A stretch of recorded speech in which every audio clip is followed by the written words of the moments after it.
Okay, so the first thing that I'm going to do is I'm going to motion the occiput. We're going to do a jaw jut on her. So I'm going to laterally flex and jut and jut. I'm looking for a side of restriction. Whatever side that it's restricted on is going to give me my second set of letters on that occiput listing. To find the other letter, or to find the first two letters, you would need to analyze the x-ray. The side of the open wedge on the x-ray is going to indicate whether it's a posterior if it's opposite of the atlas, or an anterior if it's the same side of the atlas. I'm going to have you stand up. We're going to do an evaluation of the SI joints. So can you raise this for me? Find the PSISs. Have you raise this leg and the other one. Perfect. Come to S2. We're evaluating the PSIS and S2 first, doing the 8-point check. Have you raise this leg and then the other one.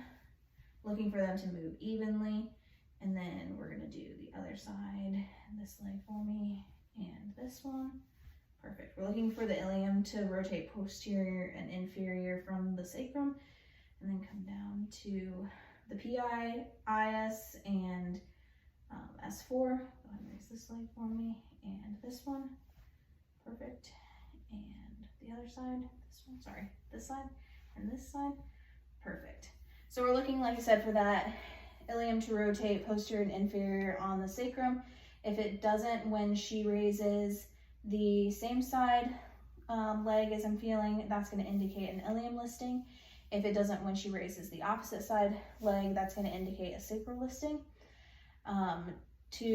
For example, if I found a restriction when she raised the same side leg on the right, that could indicate a PI ilium or an AS ilium, and then I would go through and I would evaluate for leg length, glute fold, looking for it to be wide and flat, and then tall and prominent would indicate an IN or an EX.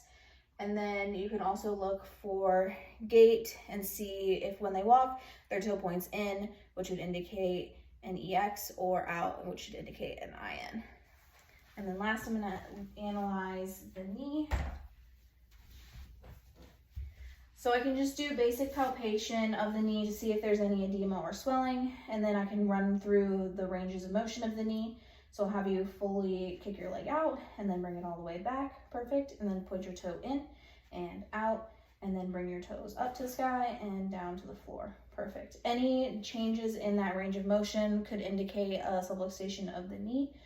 For the fibular head, we're looking at plantar and dorsiflexion. If she dorsiflexes the foot and it goes more than when she plantar flexes the foot, that would indicate an anteriorly rocked fibular head, and I would adjust accordingly. If it goes more when she dorsiflexes the foot, that would indicate a posterior fibular head, and we would adjust accordingly as well. We can also look at if she has an increase in flexion or extension when she brings the knee all the way out and back, and that would indicate a posterior or an anterior tibia, and we would then adjust accordingly.